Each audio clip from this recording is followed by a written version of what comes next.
The Subcommittee for Aircraft Accident Re-Investigation presents the results of research conducted in the case of the crash of the TU-154M PLF-101 Polish Air Force aircraft on the 10th of April 2010 in Smolensk. Fragment of the last speech of the late President Lech Kaczyński, which he did not manage to deliver on April the 10th, 2010 in Katyn. The murdered people are Polish citizens, people of various faiths and professions, military, police, and civilians. The starting point for the Commission's work was an analysis of the decision on the renovation of TU-154, followed by preparations for a visit to Katyn. I do not even know that there is an airfield in Smolensk, a flight to Smolensk, military operations in Polish and Russian civil services. The Commission examined in detail the history of extraction and reading of black boxes and flight recorders and their reliability. It reconstructed the trajectory of the flight, the impact on the ground according to the Mack and Miller's commission.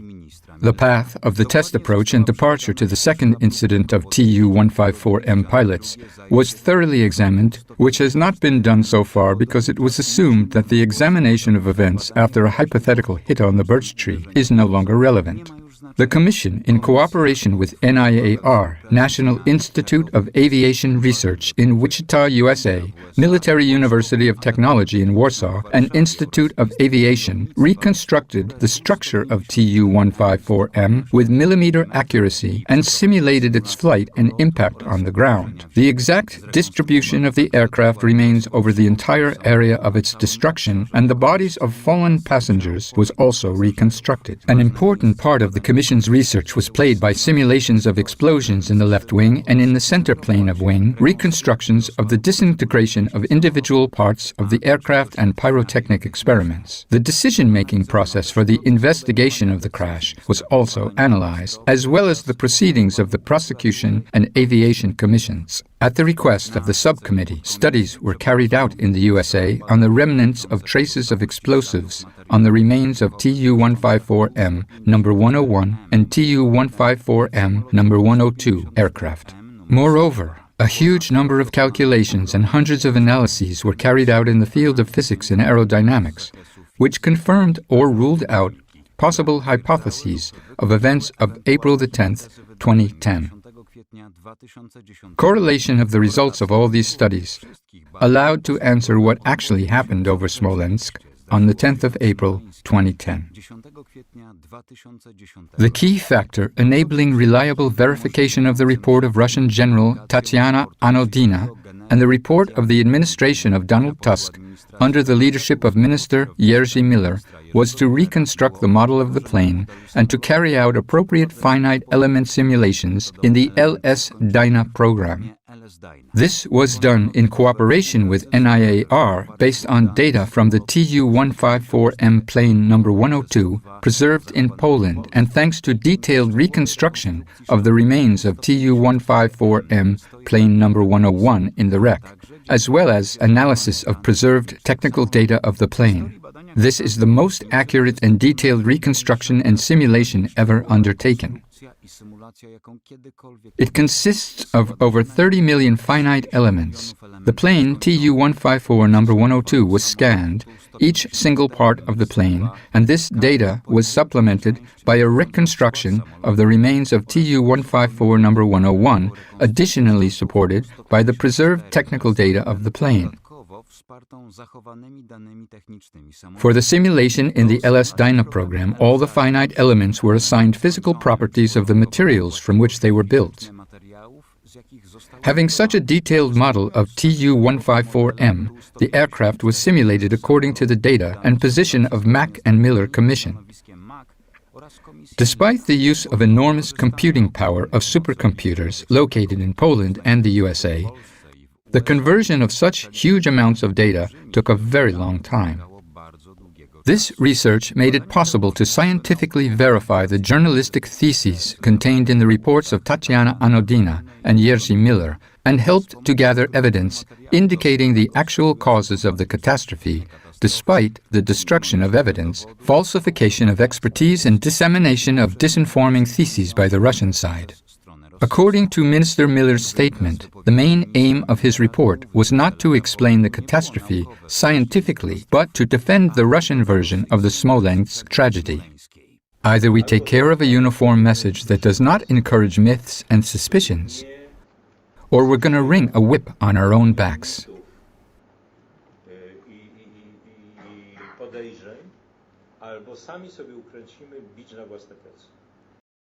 Even the members of Miller's committee had doubts about the propaganda theories put forward by the management and administration authorities of Donald Tusk. Because I have a question, if you can, to all members of the committee. On what basis can you say that General Błaszczyk was in the cabin? Because here, he is still. It's still, but that basis is questionable. For a simple reason, everyone knows what the TU-154 looks like, and the compartment in front of the entrance, so to speak, to the cabin. If somebody was standing in the aisle, for example, at the moment of hitting and sliding, so to speak, or sudden braking, after all, it is normal. If I am in the corridor, I will immediately find myself in the front part. I will fall into the cabin. However, from the beginning, a clearly formulated goal sanctified the means. Without any scruples, creative corrections of evidence and expertise were made. Here we have again from small GIS expertise the probable blast zones of 14 and 9 meters in diameter. That is here and here. It is very badly written. It has to be eliminated. Maybe fires? I mean, we can make a creative correction at once. Here, we'll put in, yes, zones. Okay, fire zones, good. And no diameters? No, probable. From the first days, evidence of Russian responsibility was hidden. You present how the last phase of the flight looked like, formulating quite a thesis that surprised everyone, namely that it was Russian. I mean, this thesis was not surprising, but the fact that it was formulated at such an early stage of this thesis. There you have put it in bold print that the Russian side is responsible. That the Russian side is responsible? Because it did not close the airport, right? Maybe it's that it's... Oh, it's probably something. If this is my report, then I don't think so. I think, well, there were no facts and data that could not be creatively corrected. I wanted to point out that it was because the tree was shifted in time. For 5 months, no one noticed that there was a different time. And that's why everything has been changed on the approach, because only recently someone noticed that the tree has to be at the moment when it is 2.8 seconds. And that's why it has been changed. And until then, no one has analyzed it. So that we do not have any problems in future, this tree might shift again. Already in the first minutes after April the 10th, public opinion was disinformation about the causes and course of the catastrophe, although initially even Putin claimed that it happened over the wreck itself. The first impact was 200 meters from here, and since the landing gear was already released, everything took place here later on, and part of the plane disconnected and fell over.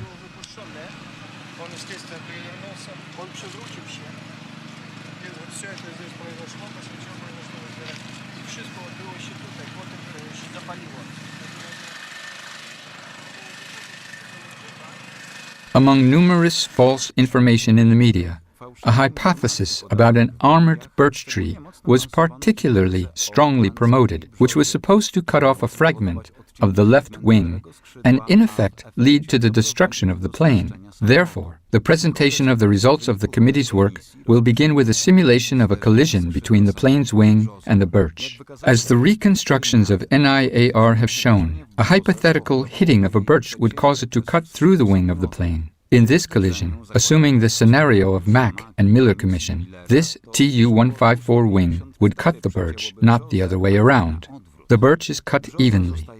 It's completely different from a broken tree in Smolensk. Also, the destruction of the wing is fundamentally different from that of the TU-154. It is clearly visible that the Smolensk birch was not cut, but broken and certainly not made by the plane's wing. Furthermore, all tests in aero and hydrodynamic tunnels have shown that the cut-off wing, according to Mack and Miller's assumptions, would not cause the plane to hit the ground because the loss of such a fragment of the wing would be compensated by putting the plane in the slide. This happened when around 100 meters before the Bodin birch, the explosion destroyed the left wing, and then the autopilot and pilots put the plane into the slide. In turn, liars from Smolensk also hid the fact of finding the first remains of TU-154M several tens of meters in front of the birch tree, and the fact of hovering on branches of this tree other remains, including the rib of the wing torn out from the inside of it by the explosion. In order to hover on branches of this tree, these parts of the TU-154M needed to be pulled out of the wing at least 40 to 60 meters earlier, as this was shown by the experiment carried out by the subcommittee. The subcommittee asked the team of scientists at the Institute of Aviation Research in the USA in Wichita, working for the world's largest corporations Boeing, Airbus, and Bombardier, and ordered a numerical reconstruction of TU-154M number 101 and a simulation in the LS-DYNA program of the Smolensk catastrophe, according to the data contained in the Anodine and Miller report.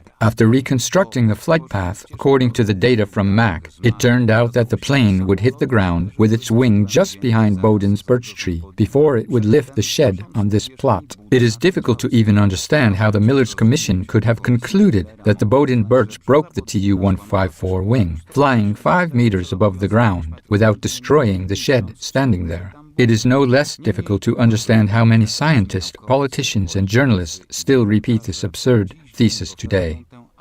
Nothing better shows the political conditions of the Miller-Lasek Committee and its supporters. The birch had to cut the wing and lead to the catastrophe. Otherwise, the question of how this really happened and how the wing was destroyed would have to be answered.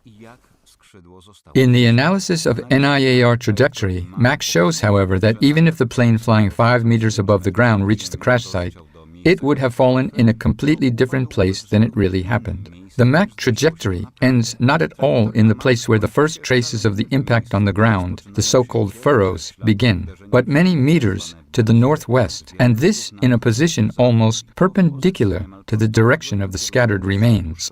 In short, an airplane flying according to the Mack trajectory could not have crashed as it did in reality, as it would be flying not with its bow and cockpit to the west, but with its left wing, fuselage, and vertical ballast.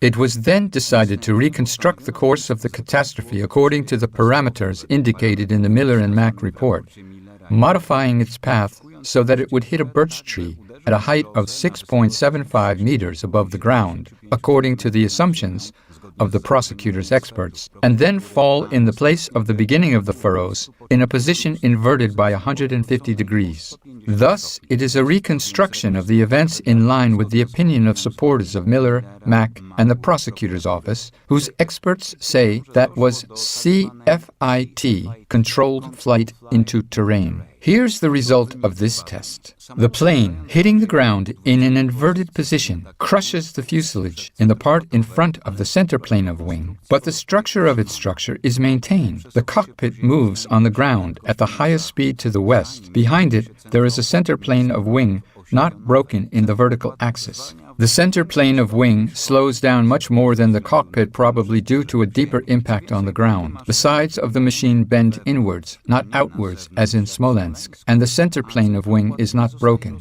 Also, the hull behind the center plane of wing does not rotate in the air, bending the sides outwards as it was in reality. On the contrary, the sides of the hull bend inwards, and the passenger door of the left side, instead of being pushed 1 meter into the ground, glides several meters on the ground and crushes. The pants of the tail plating in the simulation are crushed inwards, while in reality it is intact in the wreck. At the same time, the upper part of the tail's septum breaks down and disintegrates, pushing the fragments of the bathroom and the fuselage into the rear fuselage, pushing the bodies of the passengers towards the center plane of wing. Meanwhile, during the catastrophe, the passenger's body from the last row of seats was pushed into the tail baffle, where parts of the bathroom were also located.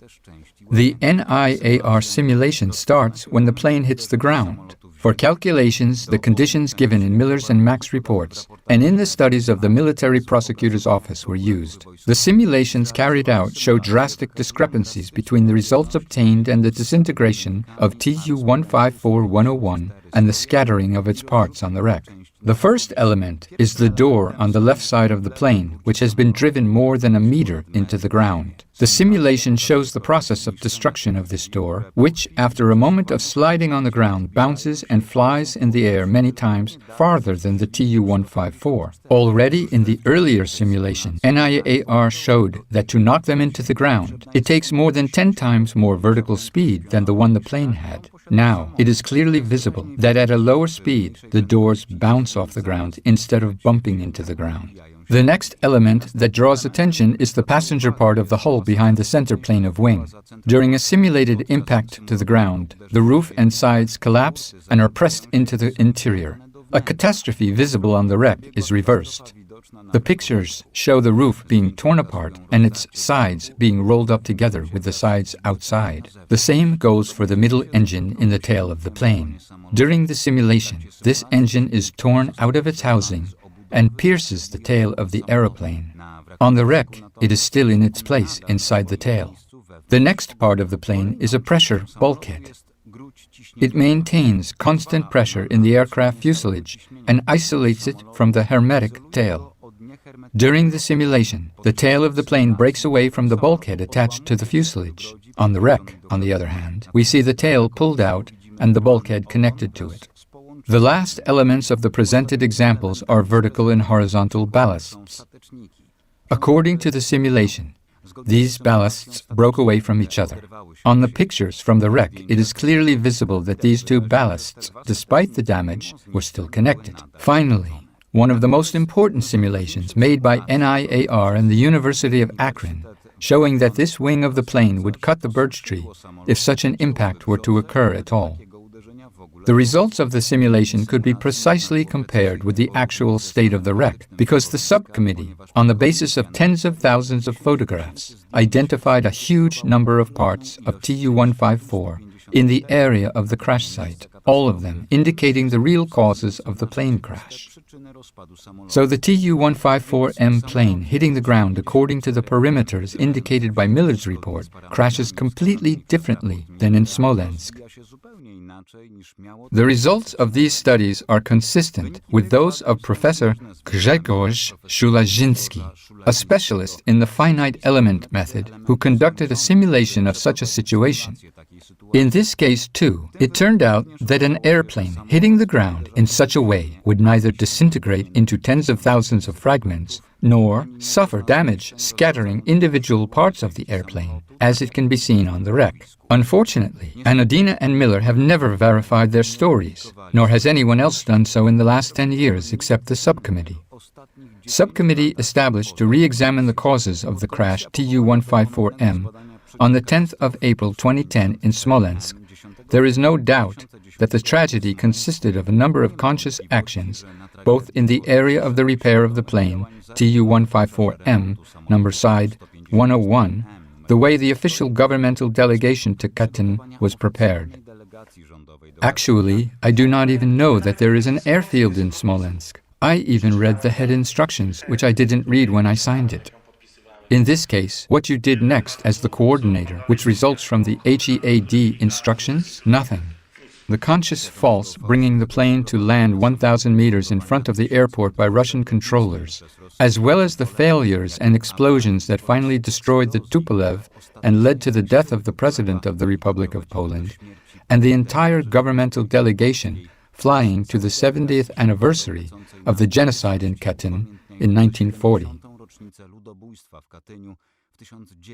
Numerous studies and experiments have shown that the theses of the Russian Federation reproduced by the Miller Commission have no scientific explanation, and the actual course of events was established. The 2009 approach cards, which are Xerox cards, contained information already outdated. Russian flight controllers were bringing the plane so that the TU-154M threatened to hit the ground 1 kilometer before the airport. This task was entrusted to the most experienced commanders, navigators, and pilots. In Moscow, in the Transport Aviation Command codenamed Lokika, the operation was supervised by General Benediktov, former commander of the Russian Special Forces in Afghanistan, in Tver, where the base, of which the Smolensk airport was a part, was stationed. General Shipko, experienced navigators, Plusnina and Ryzhenka, were appointed to the navigation service. All of them were supervised by Colonel Krasnokutsky, a former commander of the Smolensk base, directing the whole operation in Smolensk without any formal attachments. However, the final decisions to bring the plane were made by the main center of the zone integrated air traffic organization system of the Russian Federation. TU-154 has not been sent back to the alternate airport. From the very beginning, Russian navigators were giving false information to pilots as to the airfield circles, point of entry to the path, subsequent distances from the airport lane, and weather conditions. The TU-154 was allowed to land, although the weather did not allow it. They were not sent back to the alternate airport, although the navigators demanded it from their own command, and the main center and Russian aviation regulations obliged them to close the airport. Polish pilots correctly made an overflight circle in Smolensk. This is evidenced by the copies of approach maps to Severne Airport from the Moscow Center for Automated Air Traffic Management provided by the Russians in May 2015. These maps show the successive positions of the aircraft and 6 readings from its transponder, which gave, among other things, a barrack height relative to standard pressure. In this official document of the Investigation Committee of the Russian Prosecutor's Office, in the last 4 readings from the transponder, the barium heights entered there were sealed. The above-mentioned above circles can be synchronized with the geographical map of the Smolensk area. In this way, it is possible to reconstruct the approach of the plane to the Smolensk airport, made in accordance with the aviation practice. The situation changed on the last straight when the plane entered the approach path. The landing zone manager from the airport tower consistently reported an underestimation of the distance from the beginning of the runway and did not correct the deviation from the axis of the runway.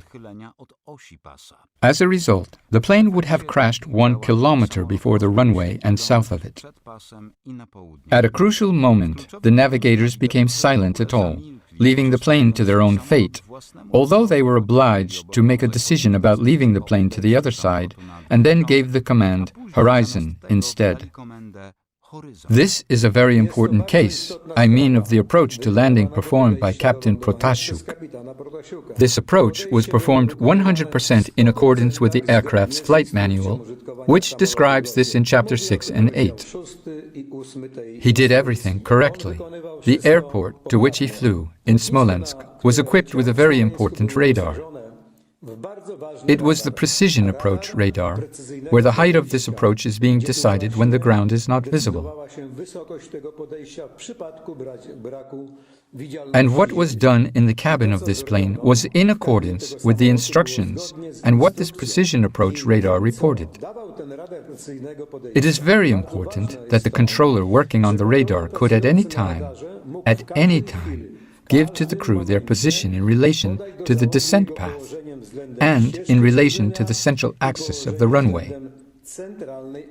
And so, from the materials we are currently using, we know that the controller told him several times that he is on the descent path and on the course. While we know that the plane was slightly to the left and from the central axis of the runway, he should have corrected it immediately by changing the course to the right. The word horizon has been said, which actually means nothing. In the flight procedure, horizon is, as how I teach my student pilots, that we are talking about keeping the wings of the plane parallel to the line of the horizon he sees before him. According to the reports of the Mack and Miller, the plane would then be barely below the level of the runway, so the execution of this command would cause it to hit the ground.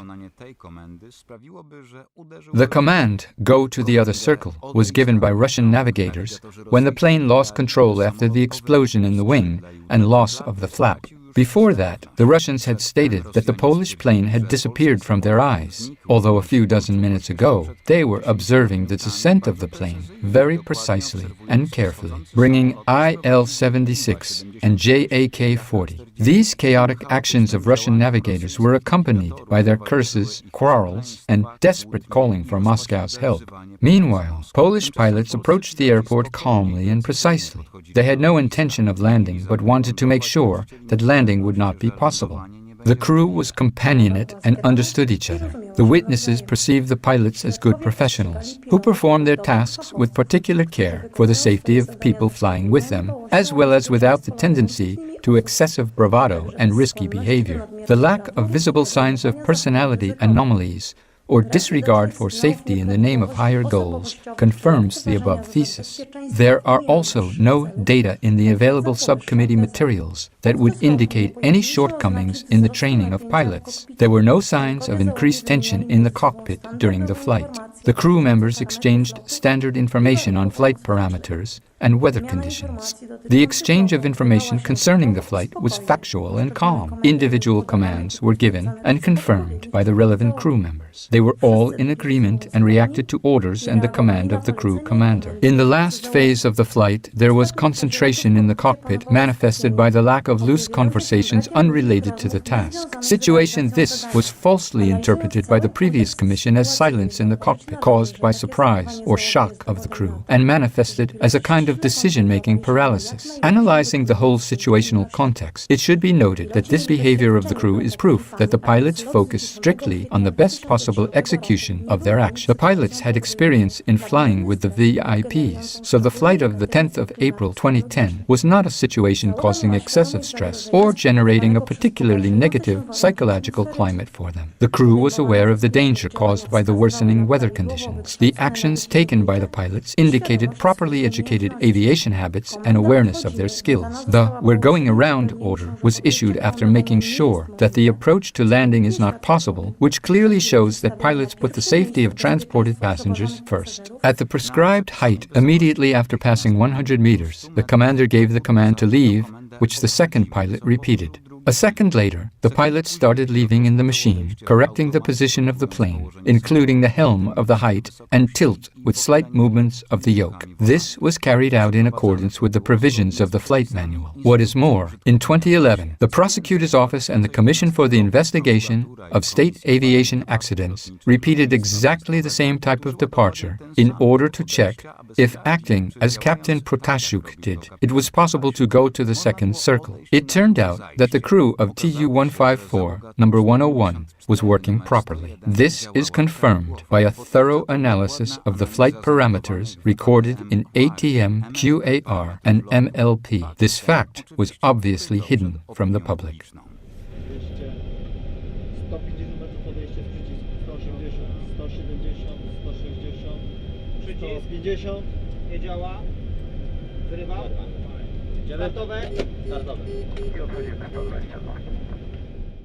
In 2010, a second after the second pilot confirms the command "we are leaving," there is a slight pulling of the yoke towards each other, which causes raising the plane's bow, pitch, and leaning up the rudder, similarly as in 2011.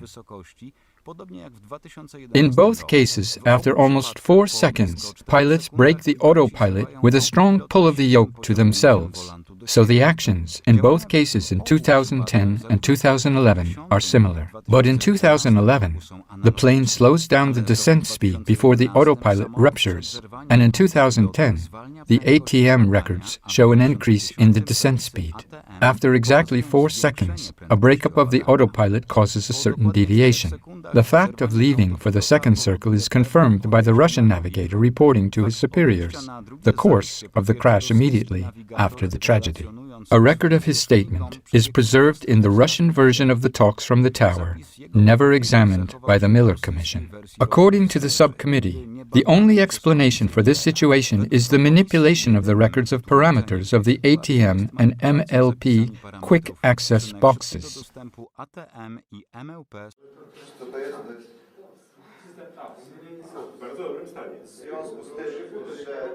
As the device we were supposed to read is not the one that was brought in, we interrupt our activities, suggesting that the TU-154, for a moment, was going down with increasing speed, reaching a height even below 5 meters above the ground.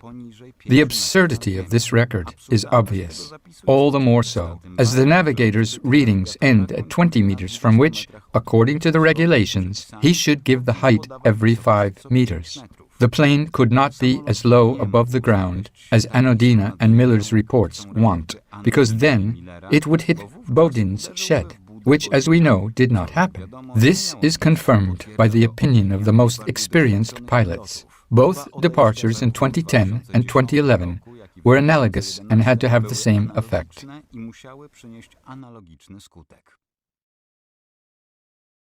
The subcommittee had only copies of the recordings of the recorders installed on board the plane. However, the recorders did not record time from one common clock. Therefore, it was necessary to find time differences between the individual recordings and synchronize them. This was done in reference to UTC time. The graph presented here shows the main events, failures, and alarms in the records of ATM and MLP flight recorders, recordings from the cockpit of CVR and TAWS and FMS devices in the last 17 seconds of the flight. The parameters recorded in the flight recorders can be analyzed in connection with these events after synchronization. One of these parameters is the tilt of the yoke responsible for the change of the rudder position.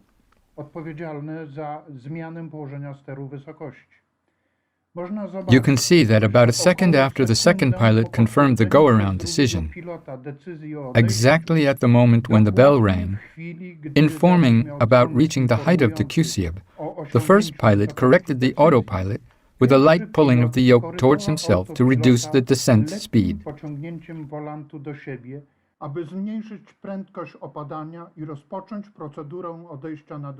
The autopilot reacted to this correction and changed the position of the elevator.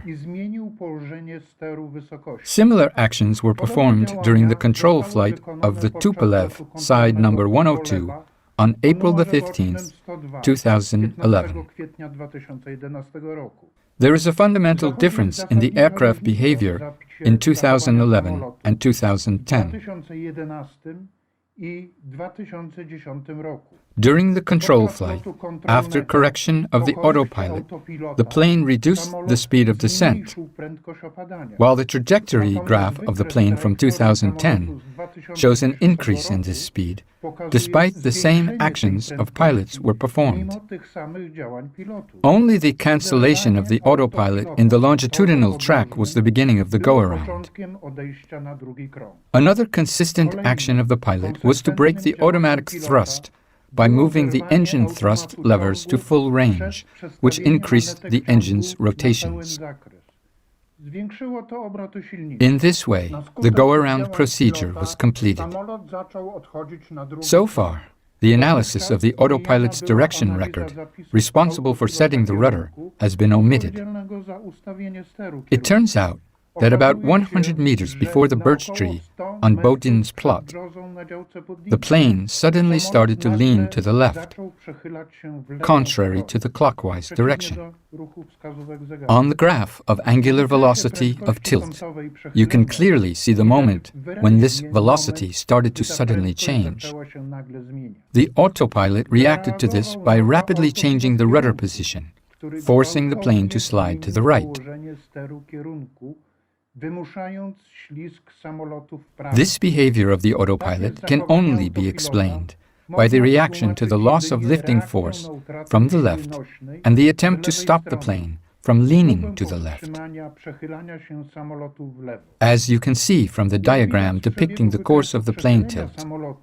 This was only possible for a short time.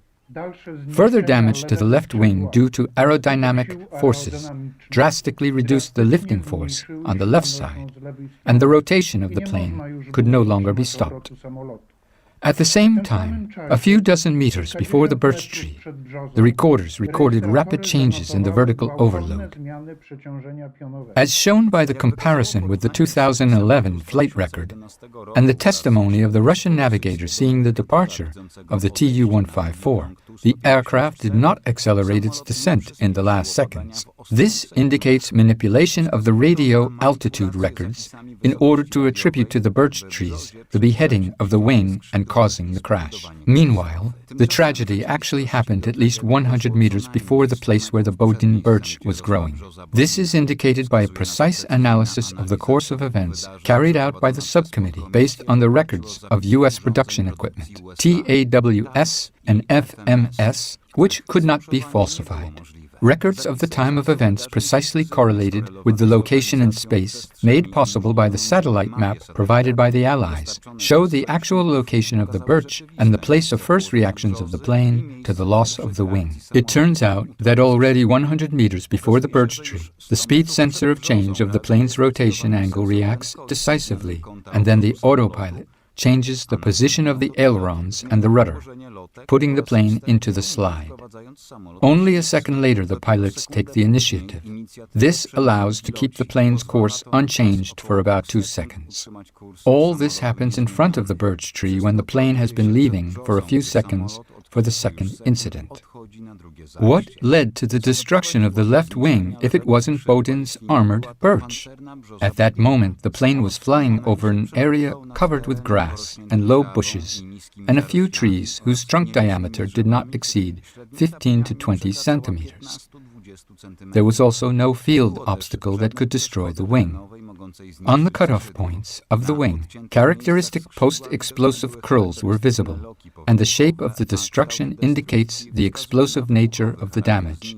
Not without significance is the difference between the shape of the edge of the cutoff part and that which remained in contact with the fuselage. While the former, with post-explosion curls, is destroyed along a straight line, the part of the wing left by the fuselage has damaged upper shell, ribs, and stringers. The effect of the post-explosion wave going towards the fuselage is clearly visible here. The aim of the research was to determine the possibility of linear placement of the explosive in an object imitating a fragment of the left wing fuel caisson of the Tu-154M aircraft and the observation of the effects of detonation of the charge in fuel. For the purposes of the research procedure, a 1-to-1 scale model object was built, which is a part of the left wing's fuel caisson, reproduced from the Tu-154M side number 102 aircraft. The construction of the object was carried out in aviation plants using materials and in accordance with procedures used in the aviation industry. After a series of calibration experiments, the final experiment with the use of the explosive in a linear form, 1 millimeter thick and 5 millimeters wide, with a total weight of 88 grams, placed in a model imitating a fuel caisson of the left wing, was carried out. The experiment uses rope techniques to simulate aerodynamic forces, acting in a tensile way to avoid the process of burning fuel passing from deflagration to detonation. The applied linear explosive charge with the simulation of aerodynamic forces cut the object into 2 parts. At the same time, the ignition of the fuel was observed, but not its detonation, and the remaining detonation of places of fire were related to the ignition of the fuel residue, an internal sealing compound, which left little sooted traces. The model after the detonation shows features characteristic for the detonation of an explosive material, such as irregularly rolled edges in the direction of the impact wave, so-called post-explosion curls. The research has shown that the applied explosive can be hidden and masked with a sealing agent, protecting against fuel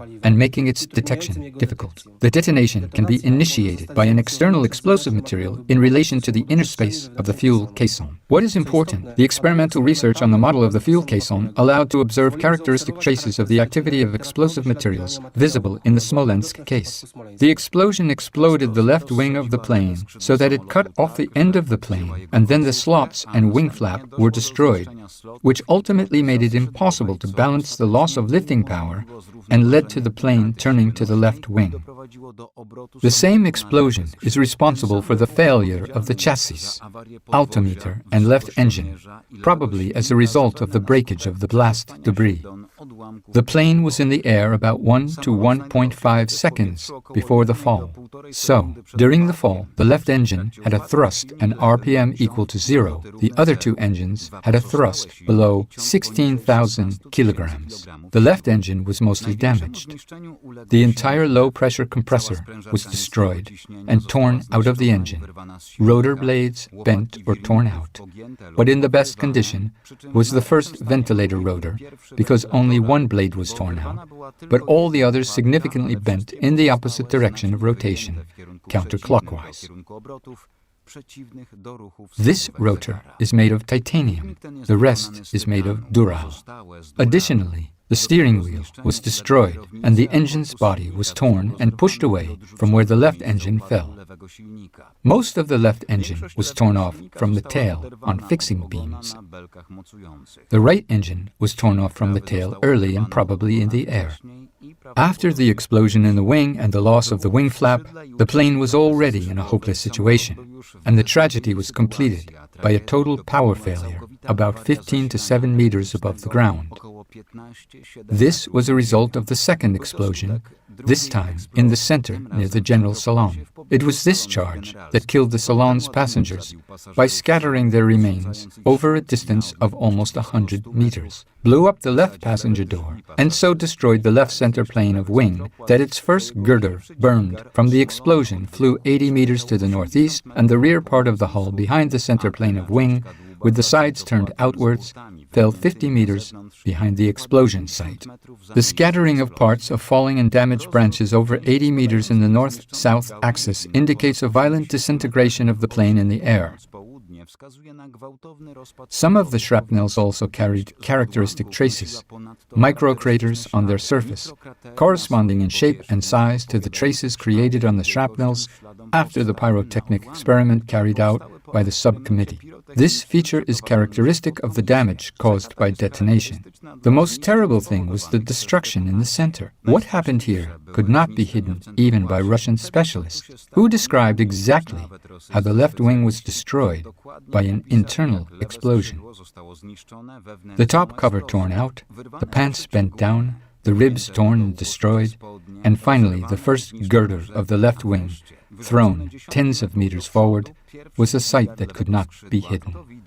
All doubts about the technical cause of the Smolensk tragedy were eliminated after the examination of samples of the left side remains made in the chemical laboratory of one of our allies from NATO. Not only traces of osmosis were found on the inner side, but also the presence of hexogen, of one of the strongest explosives, was detected. The hexogen was used by Libyan terrorists to destroy a U.S. plane over Lockerbie, to blow up a Moscow subway, and to assassinate blocks of flats in Russian cities before the Second Chechen War.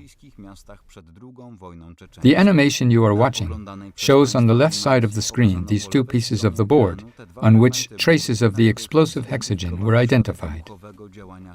The subcommittee also succeeded in identifying a significant number of parts on the wreck from the epicenter of the explosion.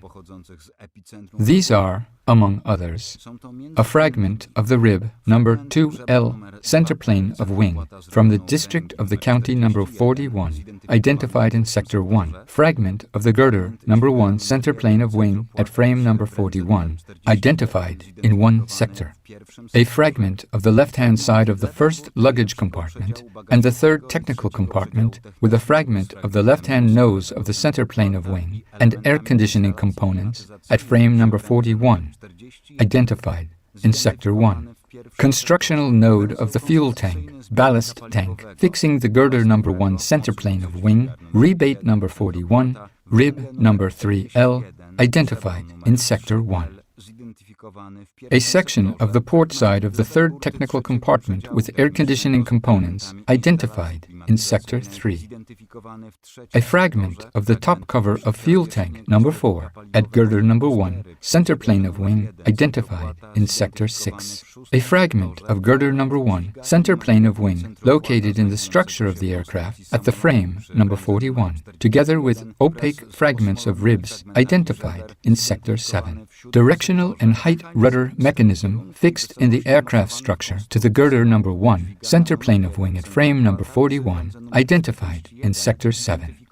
A fragment of the top cover of the fuel tank, number 4, center plane of wing, together with the top cover of the left wing and the top shelf of the rib, number 3L, from the area of frame number 41, identified in Sector 8. Fragment of rib number 3L, fuel tank number 4, center plane of wing, from the area of frame number 41, identified in Sector 9. And a fragment of rib number 3L, fuel tank number 4, center plane of wing, with elements of the fuel installation from the area of the frame number 41, identified in Sector 9. It is of particular importance to identify the place of the explosion center in the vicinity of the structural node connecting different elements of the center plane of wing. It was crucial to find two parts of the hull roof, showing how it was torn apart by the explosion wave. Even today, you can still put these two parts together to see that they fit together perfectly. Could this be the case if the plane was gliding on the ground and destroying the roof by crushing it into the ground? On the above photograph, we can see the wreckage of the plane lying on the ground. It is open and it is lying transversely to the flight path of the plane, with the sides and roof curled to the outside. On the right side, we can see the roof above the right side. In the middle of the picture, we have the bottom of the fuselage. On the left side, there is the left side of the plane, followed by the roof over the left side of the plane. The left side of the plane and the roof over the left side are hardly visible because they are covered with mud clods and branches.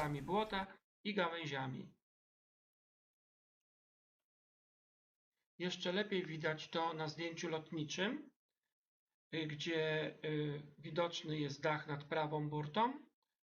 Dach nad lewą burtą jest mało widoczny, ponieważ widać tutaj, że jest przysypany grudami błota i gałęziami. In the simulation of NIAR, the right side, the roof and left side are pressed to the inside of the fuselage. Oraz dach po upadku na ziemię wgniatają się do środka kadłuba. No matter at what speed the fuselage would hit the ground and at what angle, as well as regardless of the terrain configuration and obstacles on the ground, each time the aircraft structure will be pressed inside, and at least one of its sides and the roof will be pressed to the inside as well.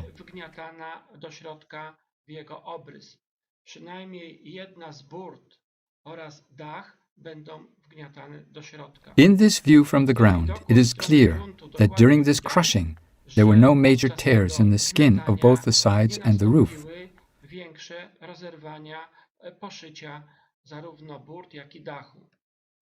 This is completely different than it was on April 10th in Smolensk. If we take these two photos and compare them with each other, we do not see any analogies here. It is simply a completely different decomposition of the structure.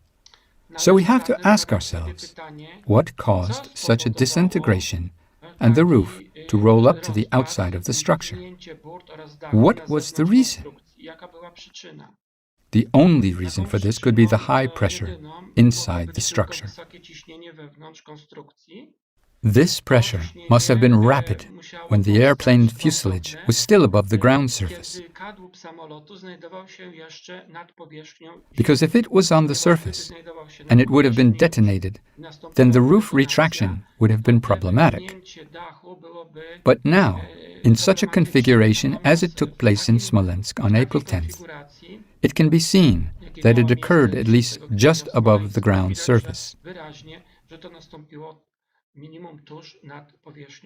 An additional element is the post-explosion curls of shrapnels, which were identified in this area. On the diagram, which is in the right bottom corner of the fuselage cross-section, with a red arrow are marked 2L stringers, along which the fuselage has opened. Wzdłuż której otworzył się kadłub samolotu. Here we see in turn the edges of the roof, which have been left at the right side of the plane, and the roof over the left side. If we put these edges one on top of the other, it will turn out that they do not have any cavities, that every hole that is numbered due to the torn-out stringers, with the threads will be adjacent to an analogous hole at the other side of the roof.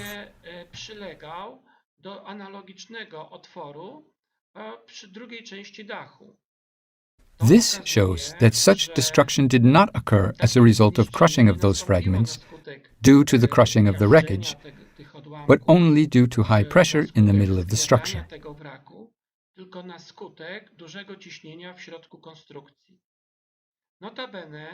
As you can see in this picture, the roof over the left side is cut into two parts.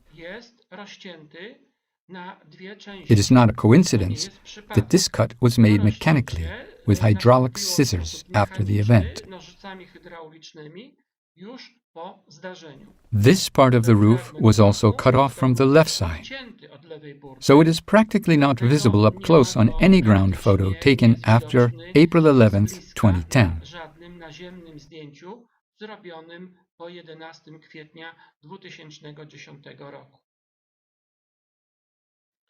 Additional elements confirming the explosion inside the fuselage structure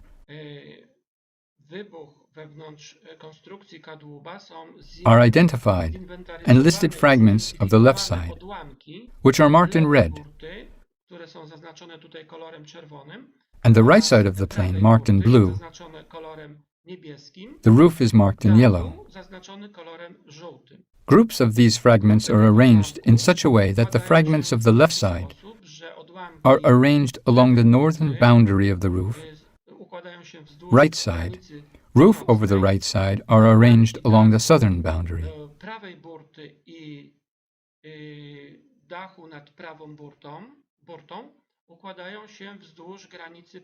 The distance between these fragments crosswise to the plane's flight path is several meters, even if in some places it was up to 20 meters, because the fuselage structure is at a maximum distance of 4 meters in the contour of the fuselage.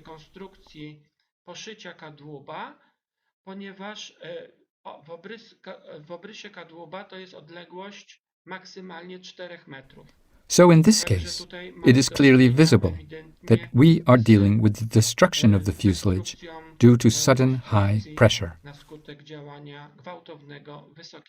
This blatant difference between the reality and the lies of the MAK, which could not be concealed, prompted the Russians to act to destroy this evidence.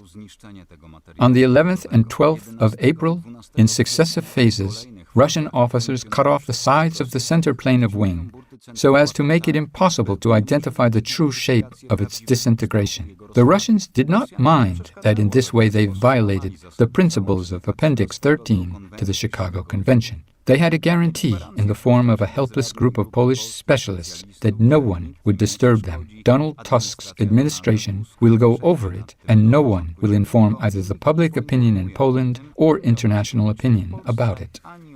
At the same time, the same methodology which served to falsify Anodine and Miller's theses allowed to reconstruct the impact on the ground of the first left passenger door, whose flight speed in the last phase repeatedly exceeded the speed of the plane's fall, which confirms that the plane disintegrated as a result of the explosion in the air, even before it hit the ground.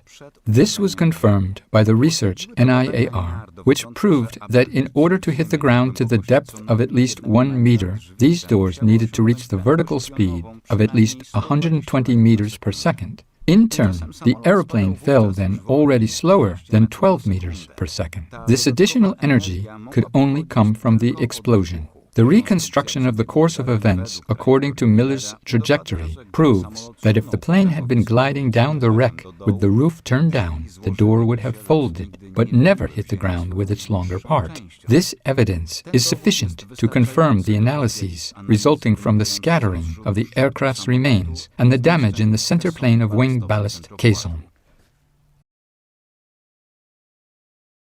Let's see what the crash site looks like 15 minutes after the plane hit the ground. We can see that the area is flat. There is no visible crater. Only small and larger fragments of the aircraft are scattered. In the place marked by yellow ellipse, there are the passenger doors from the left side of the aircraft that are completely buried in the ground, 1 meter deep. Looking at this area immediately after the disaster, it is difficult to guess that under the layer of earth and twigs, there is this door rammed into the ground with the side leading edge and buried almost perpendicular to the surface of the earth. Originally in the plane, the leading edge was the longer door, edged closer to the cockpit. A few days later, the excavation at this place began. In the photo on the left, we can see this door injected like a razor blade into the ground. We see them here from the outside. We also see that the door's skin is smooth, although dirty. The side edge of the door, which was originally closer to the left wing, and in the photo is at the top, is not much damaged. The pictures on the right show the inner surface of the door. At the time of the door ramming into the ground, this side was turned towards the flight direction of the aircraft. The plastic panel of the door from the inside of the aircraft is cracked and covered all over with clay.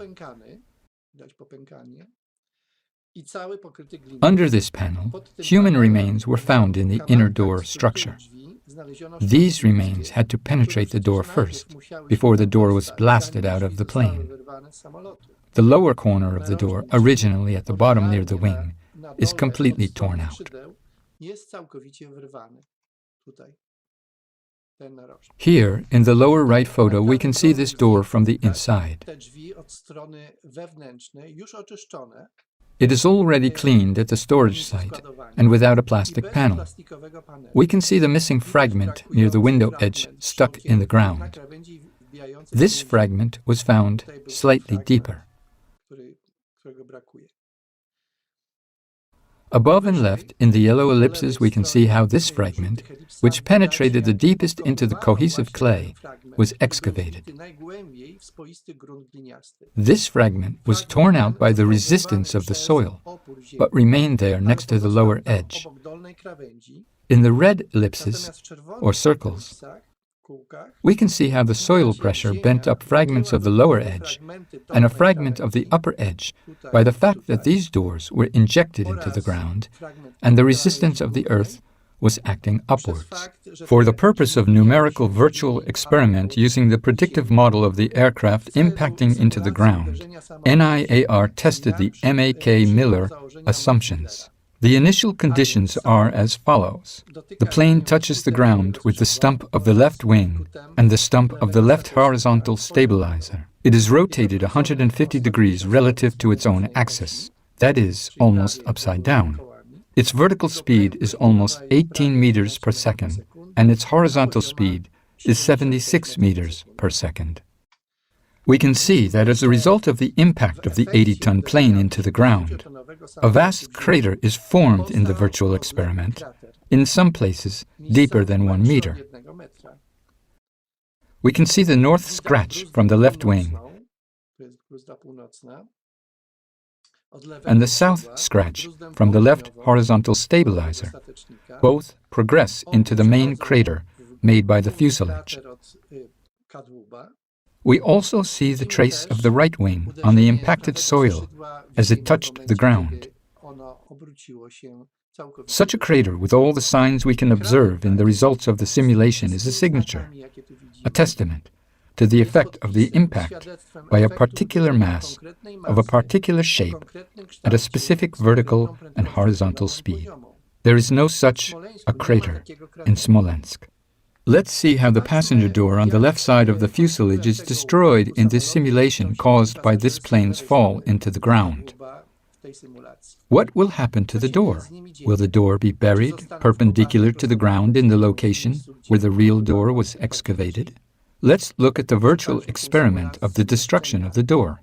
So the plane and the door fly to the right direction. We can see how, as a result of the impact of the fuselage to the ground, the door twists from the transverse original position to the flight direction. They are bent, twisted, compressed, and stretched, and ripped apart, while some inner door components are torn off and sprayed around. In this simulation, we see the door pushed by the invisible center part of the fuselage along the ground. The visible aluminum outer cover is completely crumpled from the interaction with the ground, and the fuselage that pressed this door into the ground. At some point, the door is freed from the fuselage pressing it into the ground, which at the last moment pulls door upwards, so that it starts to fly and continues its passage above the ground. Let's see it again. Now the door turns into the direction of the flight. Next it is squeezed, bent, twisted, and now is moving upwards from the ground and is already free flying forward. We can see it better if we look at it from the side, like it is shown now. Let's compare the position of the door using the satellite image shown in the upper left part of the slide in relation to the beginnings of scratches on the ground. Here is the real location of the northern scratch, and here is the southern scratch. We see that the real distance to the buried door is 29 meters, and here 31 meters. But from the simulation at 730 meters, the distance from the beginning of the north scratch to the door is 39.6 meters, which is more than 10 meters longer already. And between the beginning of the south scratch and the door at this point is already 47.3 meters, which is more than 16 meters longer.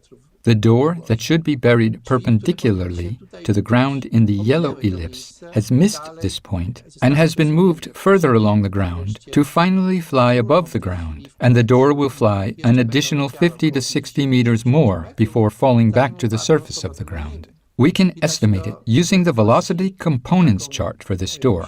First, we can see a negative magnitude of vertical velocity, so the door moves in the direction to the ground with the airplane. Then the door slides on the ground, and here it is accelerated upwards into the sky. And finally, we can see some reduction of positive vertical velocity, while the height of this door continues to increase above the ground. At the same time, the door moves into west within S, Y, Z space. If we examine the real damage to this door again, we can see that the key evidence of the explosion is the lack of a lower corner of the door from the site closer to the left wing. This corner of the door was in this place. The explosion in the left side of the front fuel tank in the plane's fuselage, the evidence of which can be seen on many debris, blasted out the corner of the door in such a way that the outer skin surface was bent outwards and forwards in relation to the direction of the movement of the aircraft.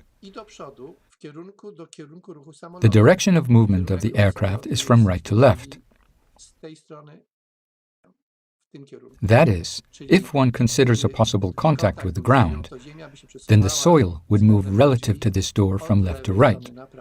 Had there been no explosion, the skin corner of the door would have been pushed inward and backwards relative to the direction of the flight, so the opposite type of deformation of this skin corner would be produced.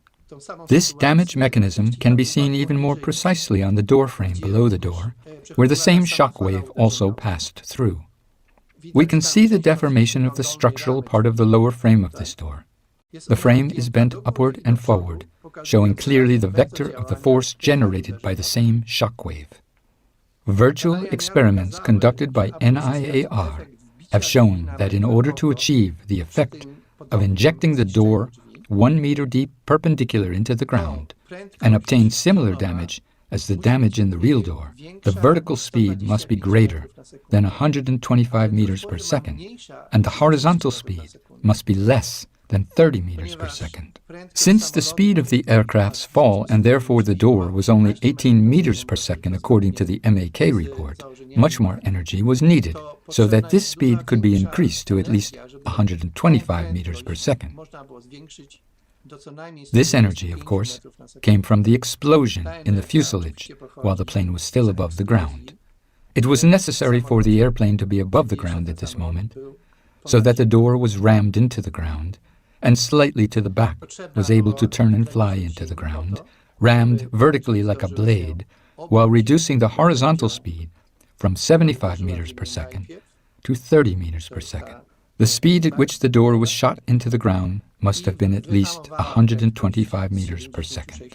We can summarize this analysis as follows. On the left side, we have the results of virtual experiments according to MAC assumptions, and on the right side, we have the real facts. Once again, we can see that the real door has the flat surface of the external skin without any out-of-plane deformations. This door on the crash site was buried perpendicular into the ground, 1 meter deep, with visible damage from the ground pressure acting perpendicular to the edge and tangent to the outer and inner surface of the door. On the left side, we see the results of the virtual experiment according to MAC assumptions. We can see here that there is no way to shear off the lower corner of the door, which in fact was blasted out by the explosion in the fuel tank. Therefore, in the virtual experiment based on MAC assumptions, we do not see the same nature and character of the damage to the door as in the real door. We see completely different permanent deformations and damage of aluminum used for the structure of this door. It should also be added that the Russians were fully aware of the situation. Their description of the wreck remains from September 2010 clearly indicates post-explosion destruction. Not being able to hide the traces of the explosion, they found another reason for it and decided that the centrifuge was burst due to a hydraulic impact of the fuel remains. The absurdity of this thesis was so obvious that Polish prosecutors and Miller's commission preferred to hide this fact and the description of the damage in general, and although they had a full description of the Russian expertise, they did not mention a word about it. The course of events established by the subcommittee is also indicated by a very detailed analysis of the distribution of the remains of the Smolensk victims' bodies. The bodies of the presidential couple were scattered over 40 meters apart. Also, the spread of many other fragments of the victims' bodies, transverse to the direction of flight, indicates the explosion as the cause of their death. For example, one of the passengers was found most to the southwest, but his hand was found in the area most to the east. One of the passengers was dented into the tail of the airplane, means in the direction opposite to the movement of the airplane, so that the crossing into which she hit was wrapped around her. Another passenger, thrown upwards by the blast, flew over the entire center plane of wing and fell into the hollow between the flap and the wing surface. The most terrible injuries were suffered by the passengers in lounge number 3. Some of their bodies were found near the cockpit and other parts at the point of contact between the plane and the ground. The location of the remains of all TU-154M passengers clearly shows that they started to fall out of the plane even before the ground. This would not have been possible if the plane crashed as Anadine and Miller wanted it to, moving along the ground with the sides wrapped up inside. In addition, tiny fragments of bodies, including internal organs, were at the very end of the wreck, where the fuselage was certainly still full. The destruction of the bodies, completely devoid of clothes, shows the terrible power of the explosion which destroyed the Tu-154 and killed the Polish national elite. It should be added that nearly 1/3 of the victims were burned, or even burned in places, although they never found themselves in places covered by ground fire. So there is no doubt that the impact of high energy took place still in the plane. Throughout the period of activity, the subcommittee has analyzed all available evidence on medical aspects. It is very extensive, covering more than 147,000 file cards created by the Military Prosecutor's Office, and little less when it comes to files related to autopsies performed in Poland. To this material, one must also add thousands of photographs from the inspection of the place of the accident and photographs from the autopsy. The members of the subcommittee participated as observers in all autopsies carried out in Poland. The main goal of the subcommittee is to analyze the medical material and determine the most probable causes of death of the victims of the tragedy near Smolensk. To achieve this, a lot of research and analysis was needed. Most of them were performed in accordance with the standards that apply during the investigation of the causes of air accidents. On the basis of these investigations, the subcommittee established the locations of most of the human remains and bodies found in the first days after the tragedy. Another task was to establish the identity of these remains and to determine where specific people were seated on the plane. This was probably the most difficult task, but it was possible to determine the seats of 63 people. The next step, probably the most difficult one, was to develop a pattern of injuries to all passengers. Thanks to all this work, it was possible to establish that the scale of the passengers' injuries is much greater than one could have expected. In 45% of the victims, there was multiple fragmentation of the bodies. 74% of the victims were totally or partially dressed. Very severe burns occurred in 47% of the victims, most of which were outside the ground fire, even more than 50 meters away. A large number of victims were found to have foreign objects stuck in their bodies, shrapnel, rivets, glass, and even fragments of a steel bearing. The bodies were scattered throughout the main field of the remains, and only small fragments were found at the very beginning. Some were driven into the ground 30 centimeters deep. Others were scattered far to the sides of the plane's axis of travel. On the basis of all these studies and analyses, the subcommittee unequivocally concluded that such injuries could not have been caused only by a collision between the plane and the ground. All extensive evidence and the results of many experiments and analyses definitely shows something else. All this evidence indicates that there must have been an explosion on board the plane. According to witnesses' reports, the knowledge about the presence of explosives on the remains of TU-154M was also held by the prosecutor's office and members of the Miller Commission. The ones that showed any kind of device activation, because they checked with two types of device. One general device and one more accurate device. As long as the device with the stripes was not clogged, they were also checked on the stripes. And then it got clogged and we gave it up. They gave it up. These are nitroglycerin compounds, which are found in all kinds of explosives. This is on 60 elements from the seats. Because there are no intact armchairs. All the elements of the armchairs were packed in plastic bags, so that the bags with these elements could heat up. Because those devices, I said, pilot and MO2, work on the principle of fumes. Every material evaporates. And then we unsealed those bags and indicated two devices, one verification device. If this device was giving a signal, we inserted the second one, a more accurate. And on over 60 bags. I don't remember. I won't say precisely. There were over 60 of them. Despite the obvious evidence of detection of explosives on the remains of the plane, these officers convinced the public that there was no TNT on the remains of the plane. Only when interrogated by the parliamentary committee, the chief prosecutor of the military prosecutor's office, Colonel Artemiak, admitted that TNT was found there. They did, of course, sir. They showed the particles on the TNT readers. The presence of explosives on the remains of TU-154M, both from the seats and from the plane's shells, was also confirmed by detailed analyses of reports of the Central Police Forensic Laboratory made by the Smolensk Subcommittee. The same opinion was issued by the laboratory in Kent, under the Ministry of Defense of the United Kingdom. The evidence collected by the prosecutors in Smolensk was examined there. The results were unambiguous. In both cases, traces of TNT were found, as well as RDX and pentrate, materials used for construction of explosives. The subcommittee decided to check whether any of the parts of the aircraft that were destroyed by the explosion were found to contain explosives during scientific research. Special attention was paid to the explosion in the center plane of wing and port side.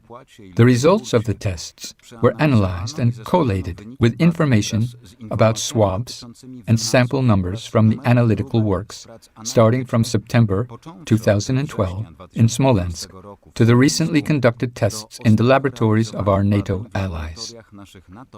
As a result of these works, the presence of one of the most dangerous explosives used by terrorists, RDX, known as hexagen, was confirmed. The test in a Polish laboratory showed the presence of RDX, and the test in a laboratory in Oregon, USA. Additionally, it detected the presence of TNT. Separate research was carried out on the basis of swabs taken by the Smolensk subcommittee from a part of the plane, which were exchanged by Russian technicians during the renovation between TU-154 No. 101 and TU-154 No. 102 in 2009. And in this case, a laboratory in Oregon, USA, detected the presence of TNT, and it should be added that it was a part that no one was moving around with the exception of the aircraft being repaired, and traces of TNT were found inside it. Today, thanks to numerous studies, simulations, and analyses, we know that the Miller Commission, as announced by the Vice President of the Miller Commission, Maciej Lasek, was not interested in what was happening behind Poland's birch tree and was not involved in the actual investigation of the Smolensk tragedy. The Miller-Lasek Commission wanted to avoid turning the whip on its own back. It wanted to satisfy the demands of Donald Tusk and Vladimir Putin. It did little scientific research. It omitted or falsified the obtained expert opinions and information under a presupposed thesis. Prime Minister Tusk was blackmailing Poles with the threat of war from Russia, saying in the same, "Back then and today I have no doubt that it is better for Poland to know the truth and not to have a war than not to know the truth and have war." 4 years later, Russia issued the war to Ukraine, seized the Crimea and Donbass, shut down a Malaysia Airlines passenger plane, and the Tusk government continued to repeat the Smolensk lie. The administration, confident in the power of propaganda and political violence, did not think that Poland could afford a real scientific verification of their lies and recreation of the true course of events that led to the extermination of the Polish national elite. Today, we already know that the Smolensk tragedy wouldn't have happened if it hadn't been for the explosion that destroyed first the left wing and then the whole plane and killed 88 passengers and 8 crew members. Such is the truth about the Smolensk catastrophe, the biggest tragedy that fell on the independent Poland after 1945. In memory of the 96 victims of the Smolensk catastrophe, fragment of the last speech of the late President Lech Kaczyński, which he did not manage to deliver on April the 10th, 2010 in Katyn. The murdered people are Polish citizens, people of various faiths and professions, military, police, and civilians. They include generals and ordinary policemen, professors and rural teachers. There are military chaplains of various confessions, the Greek Catholic chaplain and the chief Orthodox chaplain. The world was never to know. The families of the victims were deprived of the right to public mourning, to mourn and to commemorate their loved ones with dignity. On the side of the lie stands the power of a totalitarian empire, the power apparatus of Polish communists. People telling the truth Ludzie about mówiący Katyn prawdę o pay a Katyniu high price for płacą it. za to wysoką cenę.